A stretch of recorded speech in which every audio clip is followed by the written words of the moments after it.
He just wanted to be friends. He wasn't gonna hurt nobody. I mean, he couldn't help it. He is who he is. It's not his fault. Spike, you truly are the hero that the Crystal Kingdom deserves. Finn? You do realize you're on camera, right? Get your act together. We got a show to do.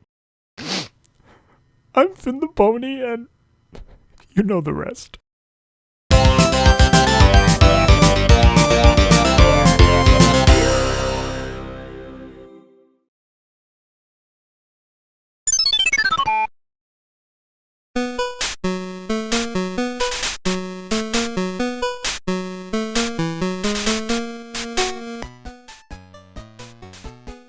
So, the times they are a Changeling. A Spike-centric episode that revolves around a Changeling that actually wants to turn a new leaf and learn the magic of friendship. Yay! Does this episode measure up to Spike's last big victory? Let's find out. So, remember that Changeling cameo in the season premiere? Probably thought that was going to be something that would be looked at in the season finale, right? Well, it seems that's not the case, as it turns out that little fellow wound up being the star of his own one-off episode, sharing the spotlight with Spike the Brave and Glorious. And for what it's worth, there's very little that needs changing here. No pun intended.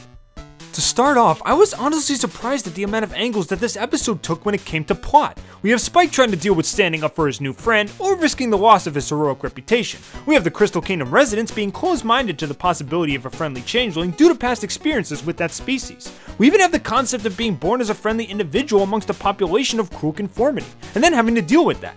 That's a lot for a 22-minute episode to execute, and I feel it does what it can given the time restraint. It makes sense why the Crystal Kingdom would be completely against the Changeling Empire. The only experiences they've had with Chrissy's drones involve destruction, betrayal, sabotage, and large-scale love consumption.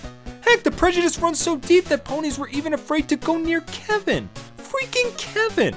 How could any pony not find it in their hearts to give poor Kevin a chance? And even though Spike finds his popularity in the Crystal Kingdom to be more of a hindrance than a pleasure at this point, it's understandable why he would make attempts to try and retain it. These ponies look up to him as a hero and savior. He rescued them twice from complete destruction. There's probably Spike the Brave and Glorious merch for all we know.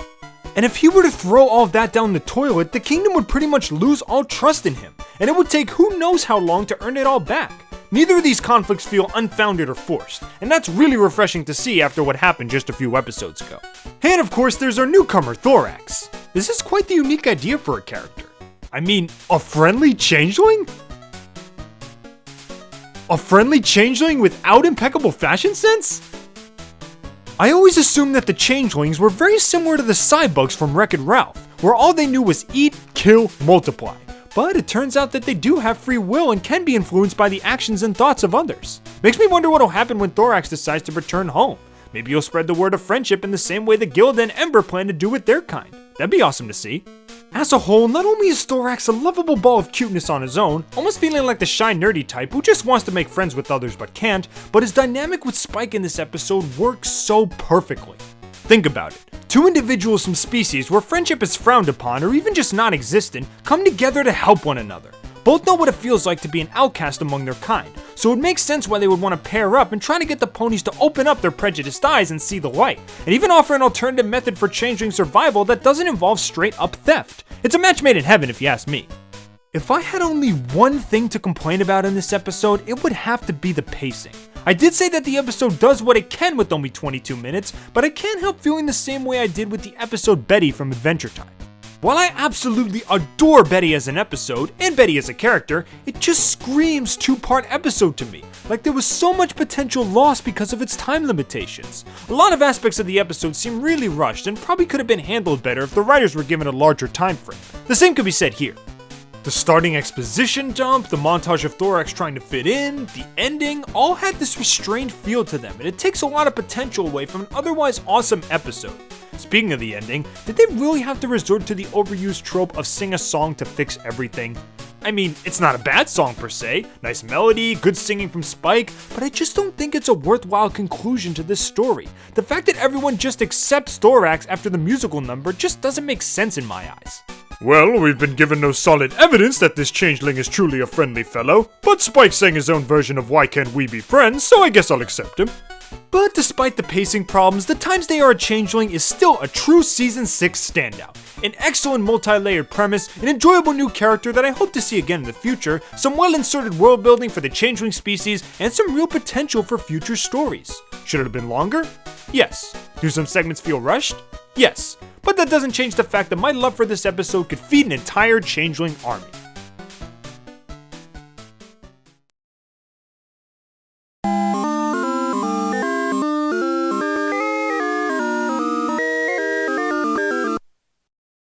Well, I hope y'all enjoyed my quick little playthrough this episode, and feel free to tell me what you thought of this episode in the comments below. Do you think this episode handled its premise well? Do you think the other changelings had the potential to change for the better?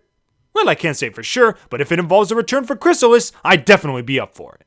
Thanks for playing along with me. I'm Finn the Pony, and I'll see you all next time on Finbits.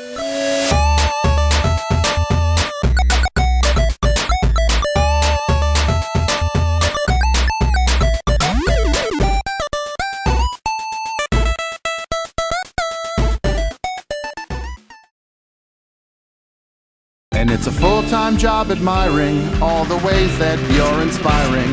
If I had my way, I'd do it all day. The only problem is it doesn't pay. I think I need a little change. I think I need a little change. I think I need a little change.